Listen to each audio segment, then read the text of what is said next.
Pembatalan mutasi perwira tinggi TNI oleh Panglima TNI Jenderal Agus Subianto mengindikasikan masalah dalam perencanaan personalia TNI, tapi juga memantik tuduhan politisasi. Kita bahas bersama Kapus Pen TNI Brigjen Christo Mesianturi, ada analis militer Anton Aliabas dan Gubernur Lemhanas 2016-2022 Agus Wijoyo, dan ada anggota Komisi 1 DPR RI fraksi PKB Oleh Soleh. Selamat petang, Pak Agus. Ini Pak Agus, Kang Oleh, Pak Anton, dan Pak Kristome sudah bergabung bersama kami. Oh sudah?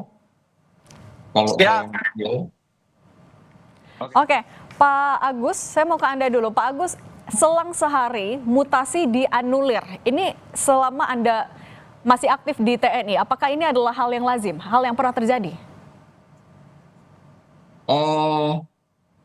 ya sebetulnya fenomena semacam ini adalah fenomena yang selalu dihadapi oleh TNI dan diingatkan oleh Panglima Besar Sudirman sejak era Panglima Besar Sudirman sampai detik hari ini.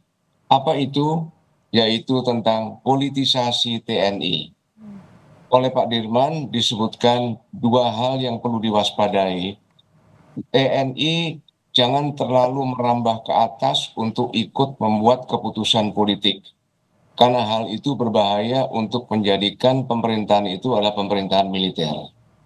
Tetapi juga yang kedua adalah mewaspadai politik sipil itu jangan terlalu ke bawah untuk masuk ke dalam manajemen internal TNI. Karena akan terjadi politisasi TNI, yaitu menyalahgunakan TNI untuk mendukung kekuasaan politik. Nah, ini sebetulnya bahaya klasik yang dihadapi oleh TNI. Dalam Undang-Undang TNI dikatakan tugas Presiden sebagai satu-satunya pejabat yang memiliki kewenangan untuk mengerahkan itu menggunakan TNI, tugasnya adalah satu yang paling strategis, yaitu merumuskan kebijakan umum pertahanan nasional, bukan untuk masuk ke dalam manajemen internal TNI. Hanya itu. Selanjutnya dijabarkan oleh Menteri Pertahanan dan Panglima TNI. Jadi itulah pelajaran yang bisa kita ambil bahwa sampai saat ini kita belum bergerak maju untuk membangun sebuah hubungan sipil militer yang sehat. Ini yang terjadi adalah kontrol subjektif sipil atas militer, yaitu yang seperti saya katakan tadi, menyalahgunakan TNI untuk mendukung kekuasaan politik sipil. Oke. Itu mungkin ya. Oke, Pak Kristome, menanggapi itu, ini menjadi sebuah fenomena ketika ada politisasi di tubuh TNI. Anda menanggapnya bagaimana? Iya, terima kasih. Pak Kristome, silakan. Baik, ya dari sisi Mabes TNI sendiri, yang terhormat Pak Agus Wijoyo, senior kami, pimpinan kami, bahwa memang apa yang sudah dikeluarkan kemarin oleh Skep 554A 4 Romawi tahun 2025 itu memang sudah melalui mekanisme sidang Dewan Jabatan dan Kepangkatan Perwira Tinggi TNI. Jadi tidak ada itu terkait dengan unsur-unsur eksternal di luar TNI. Memang kenapa perlu diadakan ralat dalam surat keputusan itu dikaitkan dengan dari alur rangkaian yang mengikuti mutasi Letjen Kunto ternyata belum seluruhnya bisa bergeser saat ini, dengan pertimbangan adanya tugas-tugas yang masih harus diselesaikan oleh pejabat atau perwira tinggi yang saat ini masih menjabat, dengan dihadapkan dengan perkembangan situasi dan memang kebutuhan dari organisasi TNI sendiri, sehingga diputuskanlah oleh Panglima TNI bersama dengan Kepala Staf Angkatan untuk mengeluarkan ralat revisi dari Kep 544 yang 4 Romawi 2025 yang dikeluarkan tanggal 29 April. Demikian, jadi tidak ada keterkaitan unsur politisasi, unsur eksternal di luar dari selain sistem pembinaan dari organisasi TNI itu sendiri. Demikian, Pak. Pak Kristome, tapi ketika anulir itu dilakukan hanya dalam selang waktu 1 hari, kemudian menjadi pertanyaan adalah saat proses pengambilan keputusan yang pertama itu seperti apa? Kok bisa ya berubah secepat itu? Apakah memang tidak ada pertimbangan yang cukup matang atau seperti apa sih? Ya, jadi kan setelah SCAP itu dikeluarkan pada tanggal 29 April 2025, kemudian adanya saran bahwa rangkaian dari 7 parti yang mengikuti rangkaian mutasinya Pak Kunto itu belum bisa bergerak, dikaitkan dengan masih dibutuhkannya ada tugas-tugas yang belum selesai. Ada saran staf dari bawah, dari staf angkatan, menyampaikan bahwa ada tugas-tugas tertentu yang belum diselesaikan oleh parti tersebut, dikaitkan dengan perkembangan situasi hari ini, gitu ya. Jadi diputuskanlah bahwa kalau memang satu tidak bisa bergeser, berarti rangkaian itu tidak bisa bergeser semua, Mbak. Jadi satu tidak bergeser, berarti tujuh-tujuhnya tidak bisa bergeser semua, karena ini saling keterkaitan, gitu ya. Sehingga perlu diadakan ralat lagi, gitu ya. Demikian, Mbak. Tapi artinya kelola administrasi di dalamnya bagaimana Pak? Ya lagi-lagi tadi hanya berselang 1 hari. Iya, artinya kan 1 hari itu cukup lama loh, Mbak, ya. Artinya kan perkembangan dinamika ini kan juga cukup berubah-berubah ya. Setelah kita lihat kembali, setelah staf menilai kembali, kok ada tugas yang memang masih harus dikerjakan oleh pejabat yang bersangkutan, dikaitkan dengan perkembangan situasi hari ini, gitu ya. Kan sudah ada perkembangan dari tanggal 29 sampai 30. Oh, ternyata masih ada nih yang belum selesai dan dikaitkan dengan perkembangan ancaman atau dinamika situasi saat ini. Makanya bahwa kita putuskan bahwa kalau memang tidak bisa bergeser para parti ini, berarti rangkaian itu tidak bisa bergerak. Nah, itulah yang membuat pertimbangan-pertimbangan itu sehingga perlu dikeluarkan revisi. Tidak ada kaitan dengan yang lain, itu, Pak. Oke, kalau Pak Anton, Anda mencermatinya soal anulir mutasi ini. Kalau tadi kata Pak Agus, fenomena politisasi. Tapi kalau dari Pak Christomey, karena memang sesuai dengan kebutuhan, Anda mencermatinya yang mana? Satu, bagi saya ini bukan yang pertama ya anulir. Dulu pernah juga dilakukan anulir oleh TNI ya. Tapi itu ketika pergantian Panglima TNI. Jadi Panglima TNI dari Pak Gatot ke Pak Hadi. Pak Hadi itu menganulir SCAP yang pernah dikeluarkan oleh Pak Gatot. Jadi bukan yang pertama ini ada relatif. Itu satu. Kedua, bagi saya memang ini yang mengherankan. Tentu Pak Agus, Bang Christomey paham bahwa TNI ini adalah organisasi komando yang penuh dengan perencanaan, penuh dengan kehati-hatian dalam bergerak. Jadi ketika argumentasi tadi Kapuspen bahwa ada tugas yang tidak bisa, ini kan menjadi tanda tanya, sehingga tidak mengherankan kemudian ada banyak anggapan, ada persepsi publik, ini ada politisasi. Kenapa ketika ada tugas, gitu, kalaupun alasannya adalah tugas, alasannya dinamika, kok nggak diperhatikan sebelumnya, gitu. Ini kan yang menjadi tanda tanya. Kenapa kok ada ralat ini harus terjadi berulang kali? Apakah memang TNI itu tidak berubah, gitu? Apakah TNI tidak belajar dari sebelumnya? Atau ini menunjukkan bahwa masih ada pekerjaan rumah ketika kita bicara dalam konteks pembinaan karir prajurit. Masih ada yang nggak transparan, masih nggak ada yang nggak akuntabel, sehingga persepsi negatif, persepsi ada dugaan, ada politisasi dan lain-lain itu masih cukup muncul. Coba kalau misalnya semuanya bisa transparan dan akuntabel, maka kan sebenarnya ini mudah untuk dijawab. Bahwa ini adalah kebutuhan organisasi kan selalu jadi alasan normatif. Kenapa ada mutasi promosi, ini adalah untuk penyegaran dan lain-lain. Tapi kenapa kemudian misalnya itu dilakukan kepada perwira A bukan perwira B, itu kan juga semestinya itu ada penjelasan yang bisa terukur. Nah, problemnya kan ini nggak ada. Apalagi gitu misalnya momentumnya itu berdekatan dengan ramainya hiruk-pikuk politik. Apa iya gitu masa TNI tidak mempertimbangkan itu? Ini lagi ada rame bagaimana misalnya ada Pak Tri ya, yang kemudian ada Forum Purnawirawan gitu. Lalu digantikan oleh mantan ajudan. Gitu, mantan ajudannya Pak Jokowi. Dari segi kompetensi mungkin dia nggak ada masalah, tapi kalau ngomong tentang timing, apakah iya gitu misalnya mutasi TNI tidak memperhatikan itu? Saya nggak yakin. Kalau misalnya TNI-nya jadi ignorance juga, nggak heran dong gitu ada anggapan ini. Jadi bagi saya memang ini masih ada pekerjaan rumah ketika kita bicara tentang transparansi dan akuntabilitas dalam konteks pembinaan karir prajurit. Kenapa prajurit A ini mendapat promosi ini, kenapa bukan prajurit B? Ini kan juga harus menjadi pertanyaan. Walaupun Mbak, kita harus lihat, misalnya Pangkogap Wilhan itu memang biasanya dilakukan, biasanya diisi oleh perwira tinggi dari TNI AL. tapi memang sejak 4 bulan lalu diisi oleh Angkatan Darat. Boleh, Oke. boleh saja. Tapi ketika kemudian ada diganti dari Pak Kunto, kemudian jadi Pak Hersan, kemudian tarik-menarik, ya ini juga tidak ada salah juga dong ketika ada persepsi masyarakat muncul. Apalagi kemudian Oke. argumentasi, alasan yang disampaikan itu juga bagi publik itu tidak cukup memberikan kepuasan. Oke, Itu, Mbak. oke Pak Anton. Kita tanya dulu ke Pak Kristome. Pak Kristome, bagaimana Anda menanggapi pernyataan analisis dari Pak Anton tadi bahwa kemudian tidak bisa dipisahkan antara kejadian politik yang terjadi dengan pembatalan mutasi ini, Pak Kristome?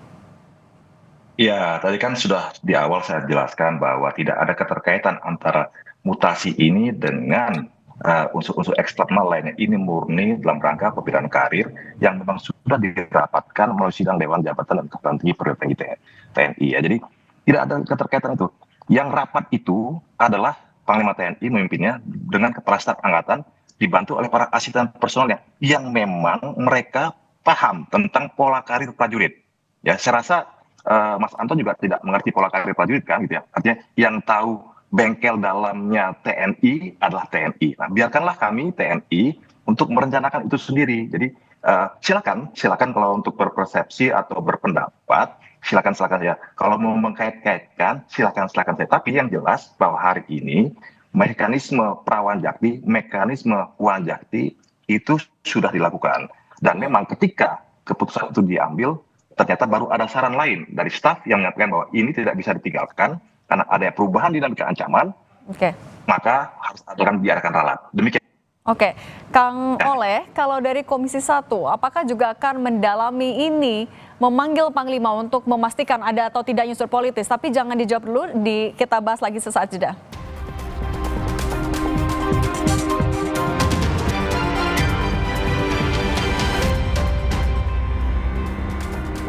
Kompas Petang kembali, kami lanjutkan dialognya. Kang Oleh, kalau dari Komisi 1 sudah mendengar langsungkah alasan revisi mutasi ini dari Panglima TNI? Kang Oleh, suaranya masih di mute? Kami Komisi 1 tahu juga dari berita sebenarnya. Dan waktu itu juga lagi sedang RDV. Dan baru tahu malam harinya. Jadi kami tidak mengetahui soal ini dan tidak ada sebuah bahasan di dalam RDP itu sendiri gitu, Bu. Akan memanggil Panglima TNI untuk meminta penjelasan soal ini? Terkait memanggil atau tidaknya, saya rasa kalau saya melihat penjelasan dari Pak Brigjen Sianturi tadi, saya rasa jawabannya akan sama sebenarnya ya. Akan tetapi terkait hal rotasi mutasi sesungguhnya kami sudah mengingatkan ketika pembahasan RUU TNI. Kami Komisi 1 Panja waktu itu juga mengingatkan betul. Bahkan pandangan PU Praksi juga mengingatkan bagaimana agar betul-betul TNI itu pada koridor yang sesungguhnya, pada track yang sesungguhnya sebagai alat pertahanan negara, tidak dikait-kaitkan kepada hal lain. Hanya saja kalau saya boleh berpendapat terkait terjadinya kisruh perubahan rotasi mutasi ini sesungguhnya ada dua hal. Pertama, memang karena kebocoran keputusan yang belum final. Yang kedua, timeline yang kurang tepat gitu. Nah, ini menjadi sebuah catatan mungkin bagi internal TNI. Bagaimana ke depan jangan sekali-kali mengeluarkan sebuah keputusan ke publik yang belum final sehingga menimbulkan multitafsir. Kita juga tidak bisa menyalahkan orang berpendapat bahwa ini ditarik-tarik kepada politik. Kita juga tidak bisa menolak orang berpendapat bahwa ini ada kepentingan personal gitu kan. Nah, oleh sebab itu ya tentunya ini perbaikan ke dalam di tubuh TNI ini sangat penting sekali, terutama bagaimana jangan mengeluarkan keputusan pada saat waktu yang tidak tepat. Gitu. Soal waktu itu, Pak Agus, kalau mengutip juga dari pernyataan anggota Komisi 1 juga, TB Hasanuddin, bilang kalau revisi mutasi ini menunjukkan kalau TNI terlalu mudah digoyah oleh urusan politik. Anda melihat situasi yang samakah? Ya, saya tidak mau berandai-andai karena memang informasi lebih banyak teman-teman yang ada di Jakarta ya, lebih lengkap yang dimiliki daripada saya yang berada di Manila. Tetapi kalau memang saya asumsi, katakanlah ini adalah proses pengambilan keputusan internal TNI. Alangkah sayangnya bahwa sebuah keputusan itu harus diubah dalam waktu singkat. TNI atau militer, semua perangkatnya itu ditata, disiapkan untuk menghadapi pembuatan keputusan-keputusan perang. Dan keputusan perang itu lebih parah dari yang sekarang. Perubahan-perubahan itu akan semakin cepat. Implikasinya lebih parah, akan bisa mengakibatkan kekalahan pertempuran. Oleh karena itu, bahwa proses pembuatan keputusan TNI tidak bisa mempertimbangkan perubahan-perubahan ini dan harus meralat dalam waktu singkat, ini juga sebetulnya introspeksi atau masukan bagi TNI agar lebih tajam untuk membuat analisis dan tidak untuk membuat keputusan-keputusan yang bisa dipersepsikan sebagai sebuah kesalahan dan sebuah ralat. Dan dalam hal ini juga maka wibawa Panglima TNI dipertaruhkan. Kapus Pen harus ingat ini. Karena apa? Panglima TNI harus membuat dua buah keputusan dalam waktu berdekatan yang mengubah keputusan pertama. Ini akan mempertaruhkan wibawa Panglima TNI. Hendaknya pertimbangan itu akan lebih baik di masa yang akan datang. Oke, kalau Pak Anton Anda melihatnya, apa buntut dari revisi mutasi ini? Implikasinya apa ke TNI? Pak Anton?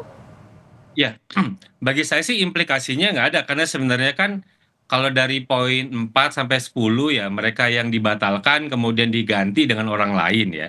Kalau dari organisasi nggak ada yang secara signifikan karena kemudian diganti sama yang baru gitu, yang gerbong yang lama yang dari Angkatan Darat sama yang bagian besar Angkatan Laut kan kemudian diganti dengan posisi-posisi baru dengan orang-orang yang baru gitu. Jadi kan sebenarnya mutasi dan promosi ini kan adalah sesuatu yang wajar. Ini kan adalah bentuk penyegaran organisasi. Jadi ini sebenarnya sesuatu yang biasa. Yang menjadi tidak biasa adalah tadi, kenapa kok ada satu hari kemudian udah diganti? Alasannya ada tugas, ada dinamika. Pertanyaan kan Pangkogap Wilhan itu wilayahnya di bagian barat ya. Dinamika apa yang sangat signifikan yang kemudian membutuhkan Panglima Kogab Wilhan itu nggak boleh diganti dulu. Gitu. Itu kan, jadi ada ngomong tentang dinamika yang mana, ada tugas-tugas yang mana. Ketika sampai sekarang di bagian barat misalnya belum ada kegentingan yang memaksa. Oke, Gitu. Pak Anton kita Itu tanya satu. dulu ke Pak Kristume. Pak Kristume, dinamika seperti apa? Dinamika yang mana yang membuat akhirnya sampai mutasi itu harus dibatalkan? Bisa dijelaskan juga secara rinci? Iya, artinya kan kalau namanya dinamika ancamannya apa saja kan tidak bisa saya sampaikan di sini. Itu kan berdasarkan pertimbangan dari Mabes TNI ya. Ancaman apa sih di Kodapilan 1? Ancaman apa sih yang ada di Koarmada 3, tempatnya Pak Hersan yang lama, misalnya di daerah Papua, itu tidak jadi bahan-bahan pertimbangan ya. Jadi artinya apa saja sih yang Pak Kristume?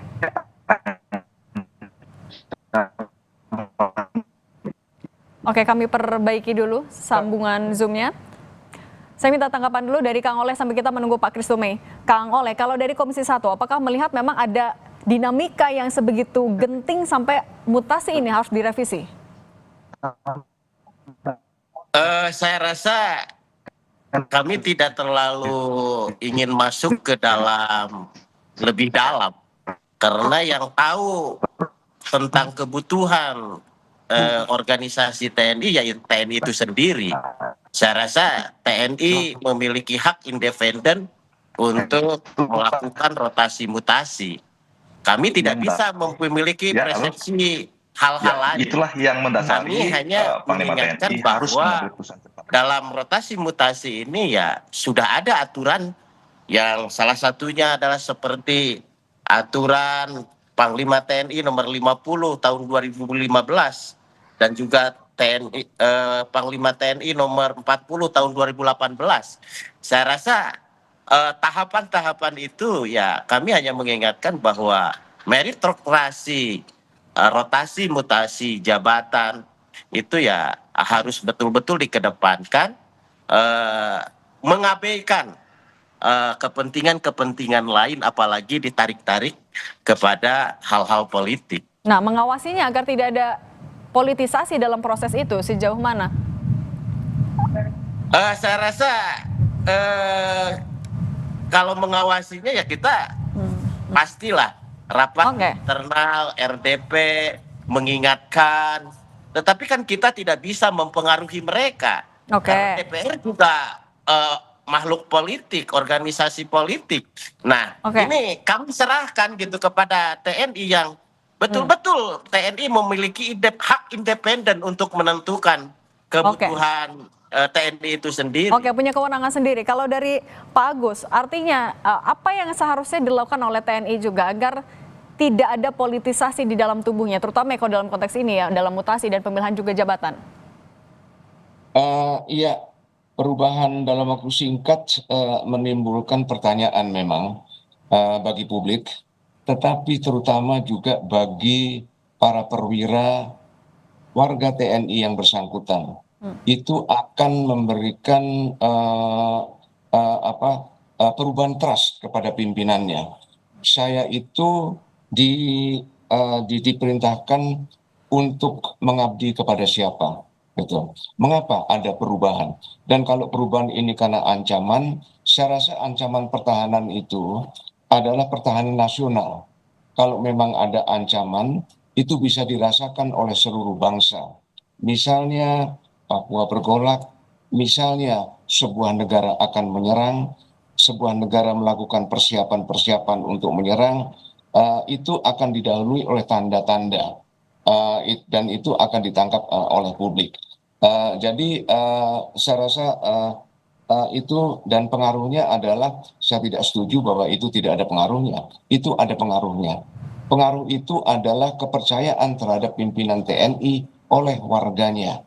Itu kalau memang sebagaimana kita punya karier di jurnalistik, karier di perusahaan, kita memerlukan kepastian masa depan, kepastian karier. Oke, Itu soal yang perlu kepastian ini. Oke, saya mau ke Pak Christomey menutup juga, artinya apa yang akan Anda lakukan, apa yang akan TNI lakukan untuk tadi mencegah ketidakpercayaan dari prajuritnya sendiri dengan ketidakpastian dan juga citra di publik? Ya, artinya segala sesuatu yang memang sudah diputuskan oleh Mabes TNI itu mulai pertimbangan-pertimbangan. Kalau tadi sempat terputus adalah apakah dinamika ancaman itu harus kami sampaikan di sini? Tidak bisa kami sampaikan di sini. Bagaimana perkembangan situasi di Laut Cina Selatan? Kenapa misalnya Pangkogap Pilihan 1 harus tetap? Kemudian bagaimana pertimbangan Pak Hersan misalnya sebagai Pangkok Armada 3 yang membawahi situasi di Papua juga jika tidak bisa kami sampaikan di sini. Nah, itulah yang membuat pertimbangan-pertimbangan tadi. Kenapa harus ada rangkaian-rangkaian yang tidak bisa bergerak saat ini? Dan artinya bahwa kalau memang ada persepsi di publik seperti itu, ya namanya di alam demokrasi silakan sah-sah saja. Tetapi kan perlu mengklarifikasi kepada kami, karena kamilah yang mempunyai yang ini kan terjadinya di ranah kami, di ranah TNI, sehingga orang lain juga belum tentu mengetahui bagaimana dapurnya TNI, bagaimana pola pembinaan karir di TNI. Kami saja yang bukan orang pers, orang staf personal juga tidak memenuhi sepenuhnya. Si A ini apa jabatannya, si B ini apa kemampuan klasifikasi apa. Nah, segala sesuatu yang sudah dituangkan dalam rapat Onjati itu sudah sesuai dengan sistem meritokrasi, disesuaikan dengan klasifikasi, disesuaikan dengan kapasitas orang yang bersangkutan dan kebutuhan dari organisasi TNI secara profesionalitas dan secara proporsionalitas. Demikian, Mbak. Oke, baik. Pak Brigjen Christomey Sianturi, Kang